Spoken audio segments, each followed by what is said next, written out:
This is a Pod Dealers Network podcast. All right, see, this is how I know that, like, I ain't shit, and I don't know, probably going to hell. Y'all should not pay attention to anything that I have to say. I was looking for things that I wanted to do, like this day in history for this opening, and first thing that popped up was in 1416. Someone by the name of Jerome of Prague was burned as a heretic by the church. And there's nothing funny about that, but I don't know, what stuck out to me was that it's a dude named Jerome in Prague. That's all I don't know. And Joan of Arc was burned at the stake on the same day in 1431. Fun fact. What is TWS podcast, episode, whatever, who cares at this point? Bar. The rants of the vindicated. It's my podcast and I do what I want to. People, listen. Is it still live? It's not working for me, Rich. Right, we gonna keep going. I know I changed my voice at work. Bars on the radio. What is TWS podcast? Ready. I feel like a Neanderthal. Staring at my watch and I'm feeling so new school. Suicide attempts, how many tries to take? They ain't ready. My generation communicating without emotion. It make it easier to agree to stuff in the moment. You said you had a show and I wrote you that I be sliding on through. When I replied it was a lie, it was true. But I meant it when I said it. You know it. You know it. I meant it when I said it. You know it. You know it. I meant it when I said it. You know it. You know it. I meant it when I said it. Hey. All right, anyway. Welcome to another episode of the What is TWS podcast. As always, I'm your boy, Flan, representing the White Pants Society. And I want to thank you, first and foremost, for taking a little time out of your day to chill with me and talk about some randomness. Hopefully this is entertaining to you. But you're here with me and you could be anywhere else in the world, so you are appreciated. Thank you so very much. Episode 204. I think I'm just going to start naming these things after, like, the intro music. This week I went with some Odyssey. If you've been listening to the show for a while, you might know that's one of my favorite artists, producer / rapper, with some ties to the DMV. But yeah, I meant it when I said I have that. Like, I don't know. I saw this post today about, like, signs of anxiety and or symptoms of anxiety, and one of them on the list was like cancels plans, at the last minute, because when they made the plans, they felt good, but at the time that, it's time to do it, like, situations change. And that happens to me so often. When I'm in my good spaces, like, I have bursts of creative energy and I have all these things that I want to do, and, and I want to collab with people and I want to talk to people and I'm trying to mend fences. Like, I feel bad. I've been trying to set up something for me and my little sister so that I can do, like, video calls and stuff with her and Elise, and I can make sure that my daughter knows her people back home. And it'd be like, 1 minute I'd be all gung-ho to do it, and it's like once everybody's schedule works out and it's time to do it, I'm, like, not in one of my good spaces and I flake. And it seems like, I don't know, when like I said, like he said in the song, like, when I replied, it was a lie that was true. Like, I meant it when I said it. I meant it at the moment. I wanted to do it at the moment. And then all of a sudden, when it came time to execute, in a different place. So, I don't know. Long-winded story about an intro song. I don't know if that's the reason why I picked it. I just, whatever. But yeah, that's what it is. Mental Health Awareness Month. So, on to the usual stuff. Chef Elise did have my visit with her this week, and as always, it was dope. And but it came with its stuff, I don't know, typical dad, parents and stuff. I thought about, like, I think I've done it in past years, like leading up to Father's Day. Talked about how, like, bullshit a holiday Father's Day is. But I'm not gonna do that this year. I'm truly blessed to be a dad. Like, it's an amazing thing. I have an amazing little girl, and like, just every week, whatever it is we do together, good or bad, or, it's never bad really, but whatever it is we do together, whatever happens, it's like the highlight of my week. It's the most entertaining, part of my week. Like, I don't know what I would have to talk about if I didn't have, time with my little girl. So I'm not gonna complain about that shit. Being a dad is dope, regardless of how bullshit Father's Day is. But yeah, man, I lost myself. What is it? I posted earlier on like Facebook, like setting some anticipation for this episode, that I wasn't gonna put out my Chef Elise pictures this week until after I posted this episode. Like normally, I see her Friday. Friday night we may do our little cooking thing, and I take pictures and stuff, and then I'll post them like Saturday. After I hand her back off to her mom. But I didn't do that this week. And let me just put this out there. The only reason I take pictures, because I feel it. I'm explaining this because I feel a certain kind of way about it. Like I never wanted to come across as if I'm doing something, for social media, or for the, like, my time with my daughter is my time with my daughter. And it's not for anybody else. And I don't do whatever it is I do with my daughter for anybody else. I'm proud of some of the stuff I do with my daughter. And I think there were times where I would like show pictures of the food that we would make, because I was proud of the food. Like I'm not this dude. Like I'm not the Mr. Belvedere type, in the kitchen knowing how to do shit type of dude. So I was really just proud of like the stuff that my daughter and I were doing together. So I would post pictures of the food, and then there were people that commented like, we don't get to see Elise. Like, where's Elise? So that's why now, I post pictures of the stuff, we do together, mainly in the kitchen with the Chef Elise stuff. Our visits are much longer than that, and we have other stuff we do that is daddy-daughter time that I don't share with the people. But this week I withheld those photographs because there was an important story to go along with them, and I didn't want to spoil the story. So I'm trying to figure out the best way to segue into this. I know right now, here's my good segue. And it's not a good segue, but I was at the barbershop last week, and I don't know, I guess there's some show now on, is it Prime now or Prime Video or Netflix or whatever. LeBron is producing this show, and it's about like a athlete and his agent or something like that. I don't know what the name of the show is. Anyway, Michael Epps is on the show, and the dude is like the star of the show. I guess is this young basketball player, and just coming into being a star and having money and stuff like that. And he's in this little relationship, and Mike Epps is his uncle, and he wants to ask his uncle about like love, like how when you're in love. Like that's how young this kid is. And Mike Epps is just being Mike Epps, and he pretty much was like, don't you ever ask me about relationships ever again. And after they pushed him enough, he said something that I thought was like super dope, and I can't wait to be in a situation where I can use it. But he was like, if you a man older than 12 years old and you asking another man that's older than 12 years old if you in love or not, you in love. Like that's just it. Like if you having those conversations with somebody and you a grown ass man, like that's the sign. So anyway, this is all going to segue together. I say that because there's a young dude out there right now. I know, maybe listening to this, maybe not, but there's some young nigga out there right now that thinks he's in love. And I want to explain something to him. You don't know what love is. Like, you really have no concept of what love is until you are a grown-ass man in your own kitchen trying to, like, stealthily put together some food for some, like, I was a grown-ass man in my kitchen Friday night trying to make a rainbow grilled cheese sandwich without her finding out. Like, and I was dead fucking serious about it. And like, as I was doing it, I realized like, yo, this is like, you gotta really love somebody, or like you gotta really want somebody to like you, to like go through, like to do this. She's watching these videos on YouTube, like Six Slime. I can't say it. Six Slime Sam, something like that, whatever.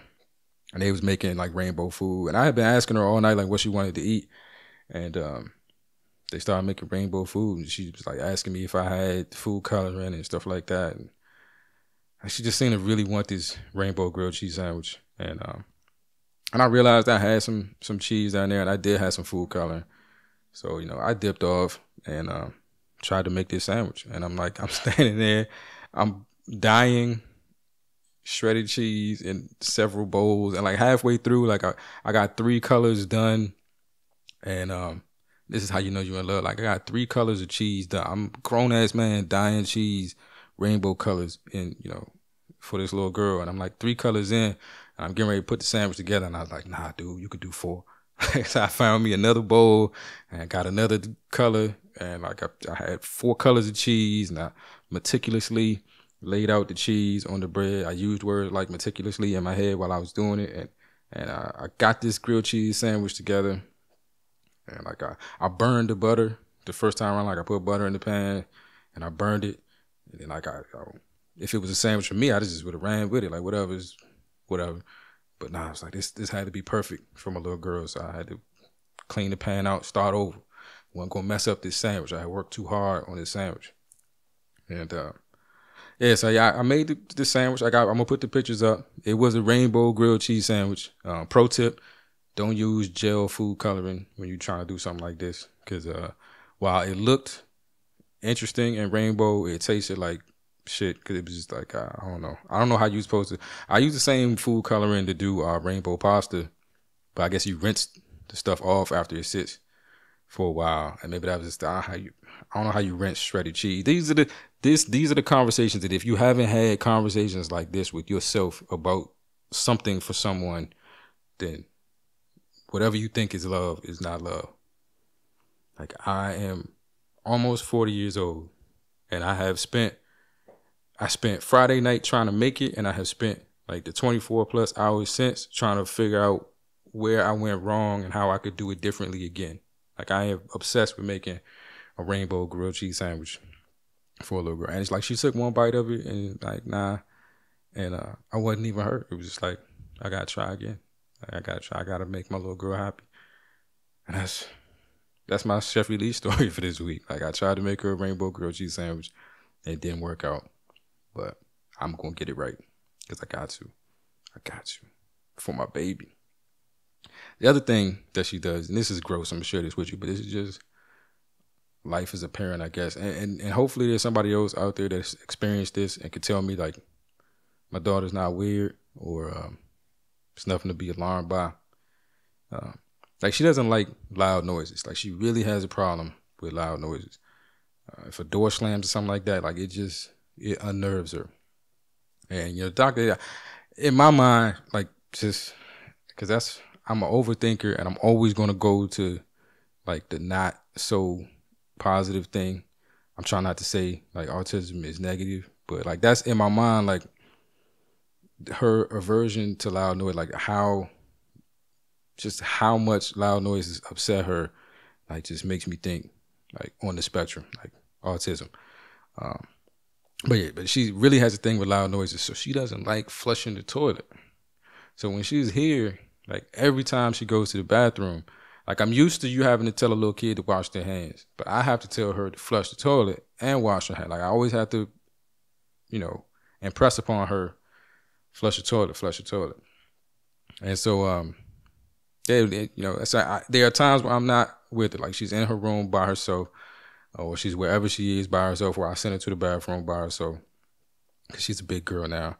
And I guess I'm not there to tell her to flush the toilet. So every time she leaves, like the last 3 weeks, every time she leaves, like it'll be sometimes it's like a day later, so it's had time to marinate, and I go in there, it'll be a little gift for me, and it won't, and I'm not talking, it's solid, and it's just like, it's just sitting there, like, and it's had a couple days, and it's bad. I don't know how to have this conversation with my, like, do I need to save it for a week and just like saran wrap off that door or something, so she can walk in there and see what it's like when you walk in on some remnants from a few days ago. So I don't know. I can't get her to flush the toilet, and it's like a horror show every week after she leaves. And it like always catches me off guard. Like I never think it might be something in there. Like it might be. And now I'm starting to realize, like, that's why she closes the lid on the toilet, because I don't do that. I don't know if that's what you're supposed to do or not, but I've never like closed the lid. I put the seat down, or put the seat up. When you're using the bathroom, put the seat back down. I'm cool with all that, but I don't close the lid. And my daughter does close the lid, and maybe it's because she doesn't want nobody to know that it's a landmine in there, and she don't want to flush the toilet to get rid of. But yeah, that's the long-winded Chef Elise story. Maybe I had a dope conversation with someone who listens to the show about fatherhood and that, you know, us both being fathers of daughters and that being dope. So I don't know. I wanted to share my Elise stories. But yeah, we had a good time this week. Went to the pool again, made pancakes, the whole nine, flan cakes, the whole nine. It was a good visit. Something I wanted to talk about last week that I didn't get a chance to, because I keep forgetting. I never write shit down. I have all these things that I want to talk about. I don't write them down, and then I forget. Has anybody been listening to the Midnight Miracles, this podcast with Yassine, Talib, and Dave Chappelle? Like I finally caught the second 2 episodes. Like they release episodes in like 2 parts, like side A, side B, and I finally caught the second one. And man, like it's an amazing show. Like it really, I don't know. Like I really am trying to find ways to be more artistic with this podcast. Right now, it's just like me talking, and sometimes I talk about music or whatever, and sometimes I'll include some sound effects or something like that. Nigga! Yeah, I don't know. That's as close as I've gotten to like being artistic with it. But that show is just amazing, and they just talk about like it impresses me that people even speak like that. Like I wonder how much editing goes into it. Like, do they really edit all the ums and ahs out of it in the dead space? Like, I know we only get like the entertaining or relevant parts of the conversation, but even in those parts of the conversation, just the way that they speak, like it's crazy to me. Like Yassine is just insanely intelligent, and then just with the accent and like the overly slurred speech, like it's I don't know. I'm fanning out. I don't know if y'all can hear me like geek out about this, but I love this fucking show.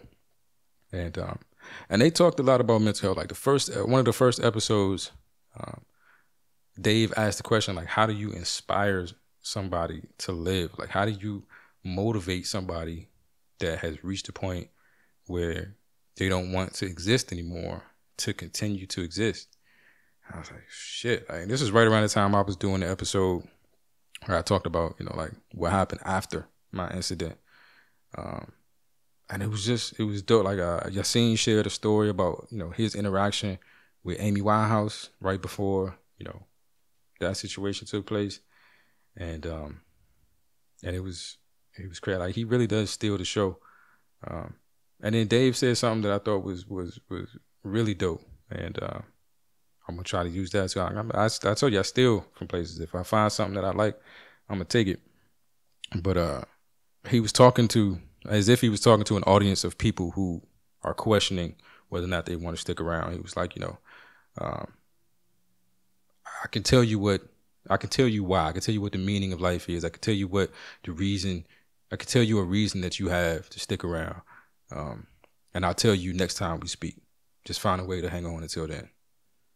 I was like, that, you know, like I see what you're doing there, and that's fucking brilliant, Dave. I love it. Fucking love. Dave Chappelle is an amazing dude. He also was talking about how if Rush Limbaugh, with all the offensive, crazy shit he said, can get the Congressional Medal of Freedom, then his medal should be in the mail or something at some point. Like it should be coming.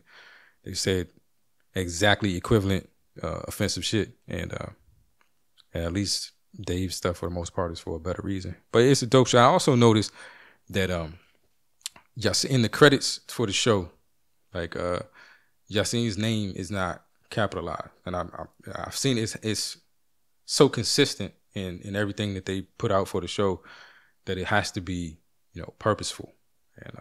And I also think I went through a phase, not trying to compare myself to Mos Def at all, because we're not on the same, like he's there and I'm, you know, down here. So that sounds fucked up. I'm not saying, anyways, not comparing myself to Mos Def. But I went through a phase where like I would purposefully not capitalize the word I in my writing. Like I wanted to, it's just about me. Like I don't know. I was me trying to be artsy fartsy and weird or whatever. I don't know.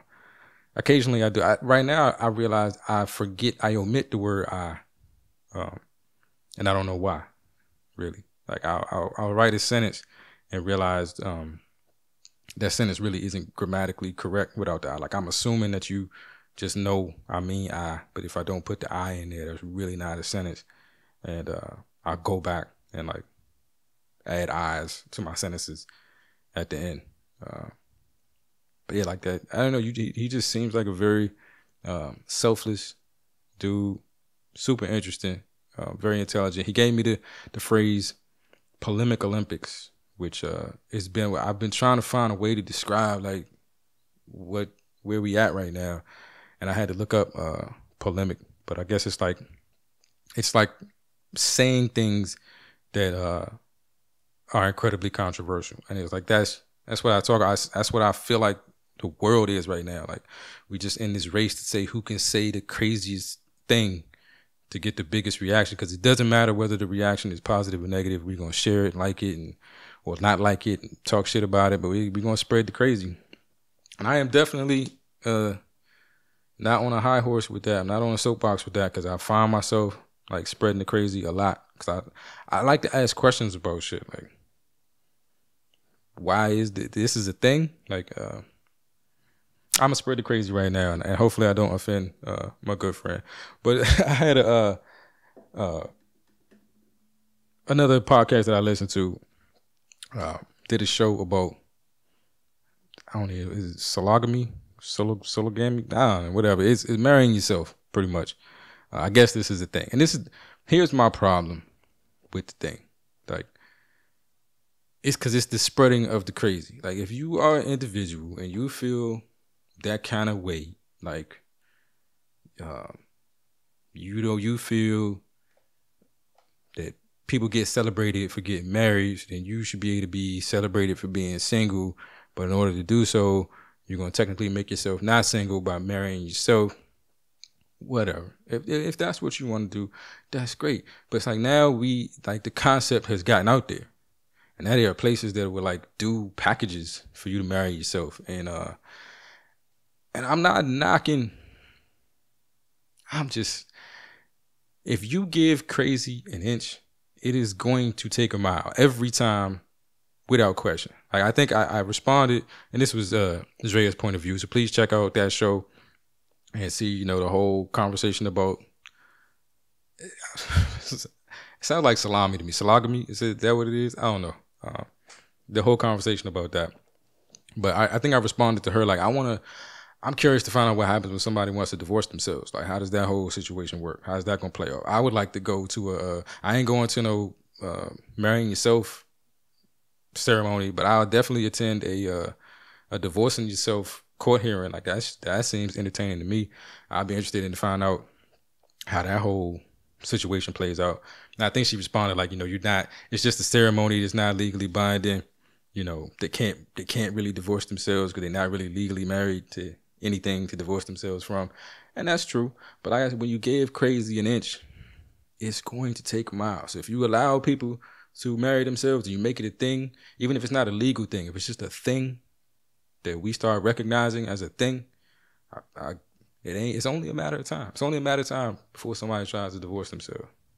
And then we got to have a show about how do you convince a person that wants to divorce themselves to just hang in there. Like, what's marriage counseling for a person that's married to themselves? Is that just counseling? Like, but I swear to God, it should just be just counseling. But I swear to God, if we continue down this path of you can marry yourself, then eventually there'll be marriage counselors for people married to themselves. Like, you give crazy an inch, it's going to take a mile every time, without question.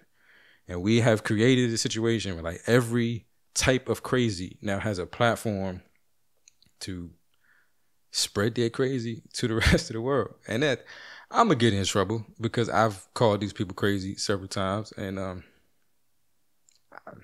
who cares what I think, really? Like, I've said that a bunch of times on the show. Like, who am I? Like, I'm not trying to take anything away from you. I'm not trying to prevent you from doing it. I just don't want it to spread. I just don't want someone who did not have the inclination to do something like this to get the idea from you, and then it become a thing that just gets accepted. Like I've watched in my lifetime something that you never thought would be a thing become like a legally recognized thing. Like stuff that you never even questioned what the definition of this thing was, and now it's You don't know what it is anymore.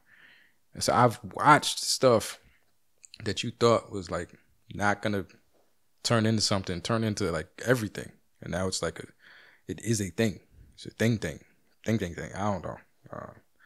Trying to be politically correct, which I probably should stop doing because this is the polemic Olympics. You see how I tie everything back? I come back around to everything. Like I'm Royce the 5'9" with the segues. Like Royce does that. Like he'll throw a bar out there and then go so far away from that bar that you think he left that hanging, and then he comes back and connects it at some point. I'm trying to do that with the podcaster. I want to be the Royce the 5'9" of podcasters. These are my goals in life. Him and Yassine Bey. I need a new name. I don't know. I did want to I got like, I don't know, 5 or so minutes left. This is the last episode I'll have for mental health awareness month. Not that I can only talk about it during mental health awareness month. But I do like feeling like I have a reason to speak about it and not just like telling stories about myself to tell stories about myself. Because ever since someone accused me of being a narcissist for wanting to write a book, that weighs heavily on my mind every time I talk about myself in any way, shape, form, or fashion. But anyway, I left the hanging Chad with that story. So I think when we left off, I had reached the first of a couple of different like mental health respite homes or whatever that I landed in after my incident. And so, yeah, I think I was talking about the oranges and my stuff getting stolen. And yeah, man, it was just a crazy place. Like I was in there with, and I was starting to come to terms with the fact that like some of these, the people that I was around that maybe 6 months before, I would not have felt as if there was any way we were the same. Like these were now my people, like these were my folks, and I was in there with a lady who swore she was an undercover narcotics agent, and she would talk to herself a lot, as if she was talking to, I guess, her precinct or whoever it is that she was undercover with, and she would be taking notes all the time. But she was a nice lady, loved me to death, would hug me, and you know, when I was leaving, seemed genuinely sad to see me go. But interesting lady. I was in a class with a dude once. I'm not trying to make fun of these people. I'm just like, for me, it's something for me to understand that however it is I view myself, I was in the exact same place, in the exact same boat as some of these people. So I can't be but so different. Like, so I need to be conscious of like the ways I think and what I say and what I do, because I might just be, I don't know if crazy people know they crazy. So like I might not be aware of how crazy I am. I'm not, of how mentally ill I am. That's also sound. I can't find what's the positive spin? Anyway, yeah, I was with a dude in there. We would go to these classes. I know at one class they ask you to sign in. They just want your first name and your date of birth. And he signed the thing. And they got around. They were reading the paper to make sure they had everybody that was there. And they got to him and that he didn't have a date of birth there. So they were like, oh, well, can you tell us your date of birth? I'll write it in for you. And they were like, he was like, huh? What do you want? When were you born? Like, the fall. Okay, so what month and what year? It was the fall. And he was dead ass serious about that. And then later on, they asked him another question, and I immediately cringed. Like, why would you ask the dude who gave his birthday as the fall anything else? Like, this is not going to go well. And then that was like the rest of the counseling session was like the answer that he gave, which went all over the place. It's like, why would you even, like, you opened that door? Like, you did that. But I spent a week or so there getting right on my meds, which I extremely thankful to the state of Texas. I know we don't look good in a lot of ways right now with some of the shit that goes on here. But I feel like I was amazingly taken care of. I went from a situation where, like I said, I had nothing and didn't know where I was going to go next. And at no point in any of that I ended up on the street. I had health insurance. I had medications. I had, 3 meals a day, a place to stay. I felt incredibly taken care of by the state.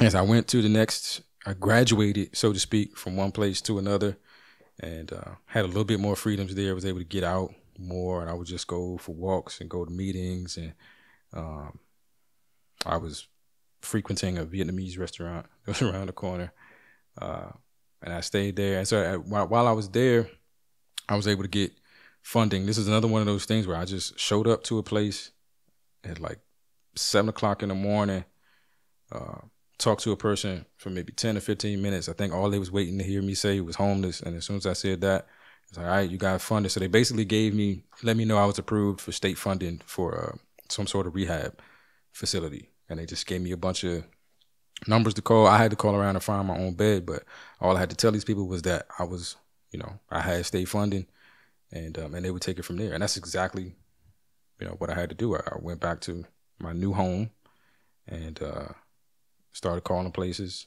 and I got a bed. It was so far out that like the places that these respite homes, these places, these mental health, facilities that I wound up at, you're only supposed to stay there like a week, 2 weeks max. Like it's absolutely free. They're giving you your meds. They got doctors and prescribers on site that prescribe you what you need and talk to you about your mental health. There's, the classes and the group therapy sessions, and you're monitored and stuff like that. But yeah, so you're only supposed to be there like, 1 or 2 weeks. And I got a bed, but the date was so far out that, I had to kind of lobby. And not really lie. I just had to tell my counselor when the date was, and then she would lobby for me every week to get me an extension until it was time for me to leave. I eventually left there, got on a Greyhound with my little box. I think I went to, by this time I had amassed, I went from like a plastic bag worth of stuff to like a box, like a plastic Rubbermaid container worth of stuff. So I had more clothes, I had some shoes, I had, I had toiletries. I think I had like an alarm clock. I had a few things, So I had got my Rubbermaid container for the stuff. I hopped on the Greyhound and went to San Antonio. And I showed up at this place and had to check in again, talk to somebody, tell them, what was going on with me, what I needed. I think what I was signing up for was a 45-day program that could potentially go 90 days. I was hoping to get the full 90 days. Like, I was the opposite of most people that was going into this place. Like, most people going into this place only want to have to do the minimum amount of time that they have to do to come back home. And I was trying to stay there for as long as I possibly could, because there was no place for me to come back to. And I didn't know how any of that was going to work. But anyway, I met like this tall, big white dude that was probably in his mid-40s. We both shared the same, vice. Drug of choice was alcohol. And we hit it all. Like, we just in the place waiting for this van to come get us and drive us to wherever we were going. And we just, we became friends. There was this other dude that came in while we were there. And I guess he had like his boyfriend with him. And he was being extremely flamboyant, which I don't know if y'all could tell. Like, I don't want to say that I have a thing against anybody, but like it unnerves me a little bit. Like it bothers me a little bit. Not to the point where I want to do something to you or I want to take anything from you or deny you, but it's not the energy I like being around. So he came in and whatever happened, I don't think he was sober enough to make it onto the van that day, so he didn't go. But I did meet up with him later once we got to rehab. And we became like the best of friends. Me and that dude would run together every day. He would push me. He was in way better shape than I was. And he would push me, and I'd hate him. And but yeah, we became best of friends. I remember when I was leaving rehab, like they were waiting on me to take me back to the Greyhound. I'm like, nah, I gotta find, so and so. I gotta, cause I gotta say goodbye. I can't like just walk out of here and he don't know I'm gone. But that's how close we got, by the time we left. But I get to this place, and I've never been to like prison. I've done 36 hours in jail prior to this. But as soon as we pulled up, I'm like, this got to be what jail is like. Like, this was this is what you get if the state pays for your rehab. Like, this was not one of them resorts or anything they talk about. Everybody that was there was basically either pretrial or this was a condition of, or they were trying to get their sentence reduced or something like that. Like, everybody that was there that was either like on a Fed case, awaiting trial, or, again, like trying to get a sentence reduced or something like that. There were only a few of us that were there voluntarily. And yeah, it was crazy. It was, I was just, and I'll say this is the most interesting thing to me about like being in that situation. You have never seen, and this was an all male facility, so it was like 80, 90 dudes.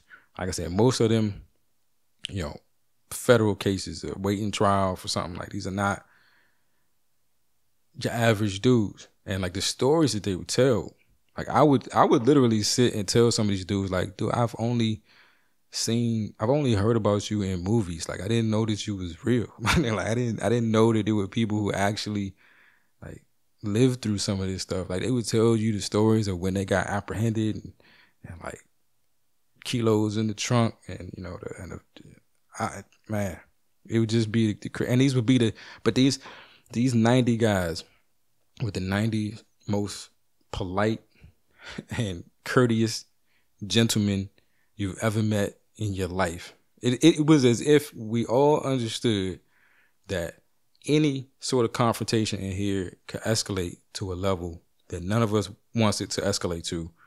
So let's all say please and thank you and excuse me at all times to prevent anything from being taken the wrong way or anything from going left. Because we know if it goes left, we ain't here with the type of individuals that it's not going to stop until something bad happens. But it's like, for the entire, I went in there like super scared, and then it was just dudes. It was, hey, where you from? And next thing I know, I'm like playing softball every day, and I'm calling home when I could use the phone to like let some. I made the last out. I was so fucking excited that day. I made the last out in the softball game.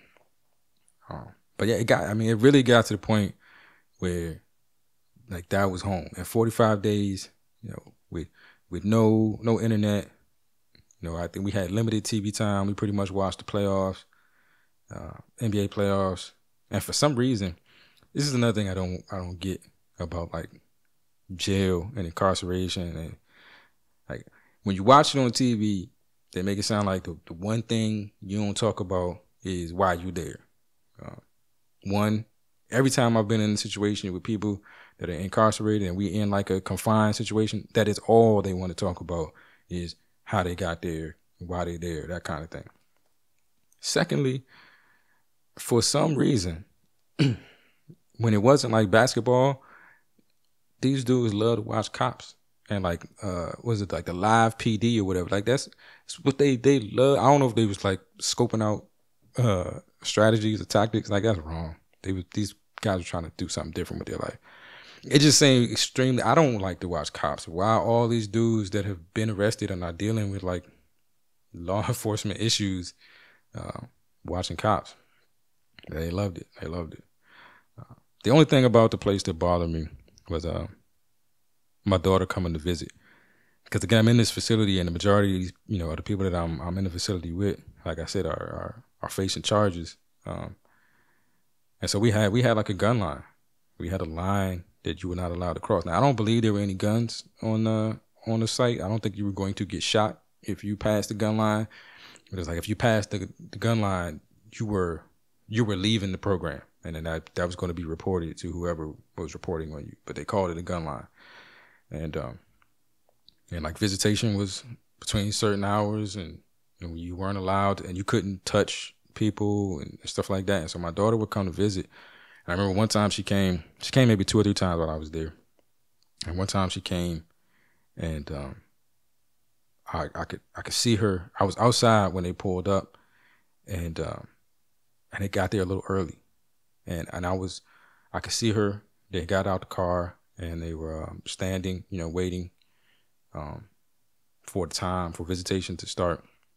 And I was hiding from her. I was hiding from her because I didn't want her to see me and then try to run up to me and somebody stop her, or it'd be clear that your dad can't you know, your dad can't come to you until I say he can come to you. Like, your dad can't touch you until I say he can touch you.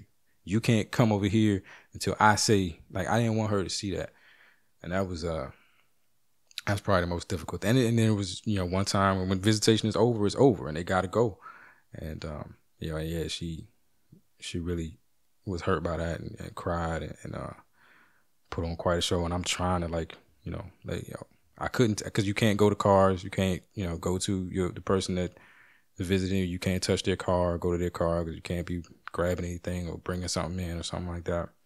And so, you know, I wanted to take my daughter to the car and put her in the seat, you know, make her feel better, but I couldn't. And she had to see that, like, that I couldn't, you know, that I say, yeah, that broke my heart. But other than that, yeah, that place was home. And when my 45 days were up, I was lobbying to stay 45 more. And they kind of kicked me out. I say I got kicked out. I didn't get extended. I got into a beef with the director, like the second week I was there. It got real heated. I ended up in a room, a small room, like his office. And it was like me and 6 other people, and only 2 of them were in front of me. So it's like 4 people behind me. And I'm telling the dude, like I'm not one of these kind of dude. Like, I'm not a dude that's familiar with the streets. I'm not, you know, I don't have a criminal past. I deal with law enforcement. But any individual you put in a situation in a small confined space where there are 6 people, 4 of which are standing behind me, you are creating, you know, a volatile situation. Like, you are trying to get me to react a certain kind of way. Because anybody would not be comfortable when the majority of the people in the room are outside of your eyesight. I cannot see what these people are doing. They are directly behind me.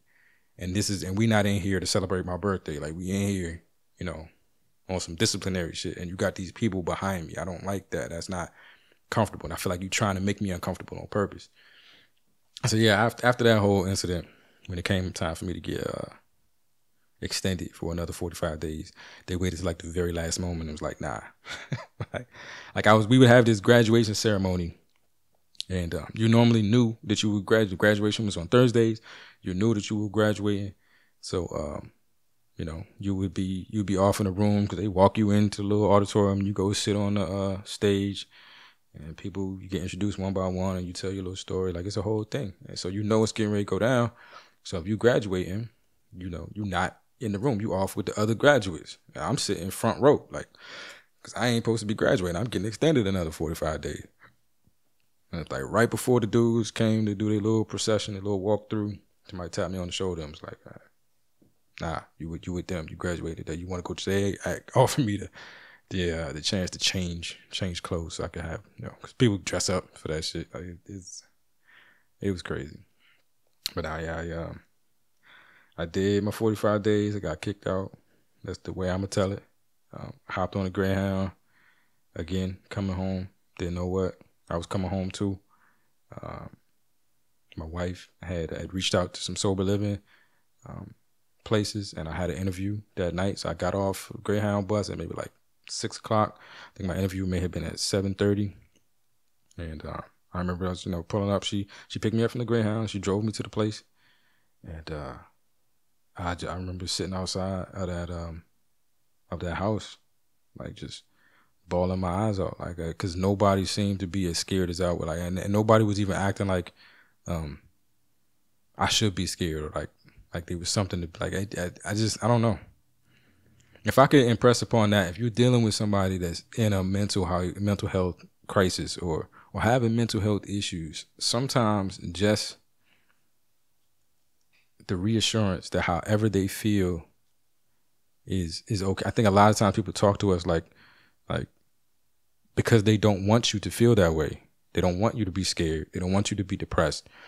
They start making it seem like you have no reason to be. You have no reason to be depressed. You have no reason to be scared. You have no reason to be angry. You have no reason to be, like, your feelings or emotions are irrational. And that will make those are the times I feel crazy, because people are looking at me like the way you feel right now is irrational. And for me, it is very rational and very real. And I don't understand what I'm missing about the situation that makes how I feel about it seem crazy. So now I'm like, I would drive myself crazy trying to figure out if I'm crazy. And that's where I was. But I interviewed with those guys. It was a house full with 10 guys in it. With 9, I was the 10th. And I got in and had a place to stay that night. Went to Target, bought like sheets and stuff. So I added to my my Rubbermaid container full of possessions. And yeah, man, that was the start of like 2 years in that sober living environment until I moved out and got this apartment. But yeah, I mean, there's so much more to the story. I cut off a lot of stuff. I don't know. Again, I just wanted to talk about that stuff because this is a month for that, and just, you know, so that anybody who's been through or maybe going through something or maybe looking like their life is heading in that direction, they can get something from it. But, you know, in 2.5 years, like, all that stuff has happened. All that stuff has happened.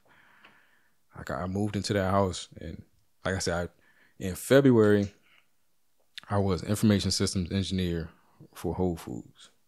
In May, I was the drive-through cashier for McDonald's.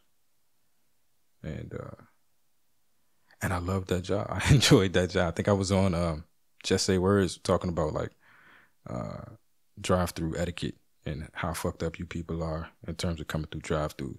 It's McDonald's. You've been there 1,000 times. You should know what you want by now. You pausing in my line is causing, you know, like, you're causing problems right now. Don't be mad at me that I'm trying to get your order out. Like, say that shit. You know how many times you been here, bro? It's not the first time you've been to McDonald's. And why does dumb stuff like, what do you want to drink with that, trip y'all up? What sodas do you have? You've been here before. I swear to God, you've been here before. You was here yesterday. You know what fucking sodas we have. Which one do you want? That's all I need. That's all I just... And y'all be having these elaborate orders. Like, you know you want this burger with no mayo and a little bit of onions. What sauce you want with the nuggets? God damn. Like, how was that the thing that you didn't... You got all these other customizations, but you have no idea what sauce? Like, don't get me started. Don't get me started on my time at McDonald's. But yeah, man, like, yeah, 2 years, 2.5 years. Things can change. Things can get better. It's a process. And you don't have to see. You don't have to see how it's going to change. You don't have to be aware. At no point in it. Like, I think I've mentioned that several times when I'm talking through this story, is that like the fear. Like, I didn't know what was going to happen next. I didn't know where I was going to go. I didn't know where I was going to stay. I didn't know, what was going to happen to me. And so you don't have to know the plan. You don't have to be aware of the plan. You don't have to understand how it's going to work. But it can work. It can absolutely work. It can work out in your favor, and things can be better than they were, when they started. I feel like I'm in a much better place today than I was then. I'm a much better version of myself. I like this guy a lot more than I like the guy that, was in that store. But he had to go through that. So yeah, wherever you are, you don't have to see the way out. And it can be some crazy shit that's going to happen between where you at and when you get to the other side. But it's survivable. Your track record for survival is impeccable. If you're listening to this podcast right now, in terms of survival, you undefeated. Nothing has ever defeated you on that playing field. Your record is perfect. Undefeated.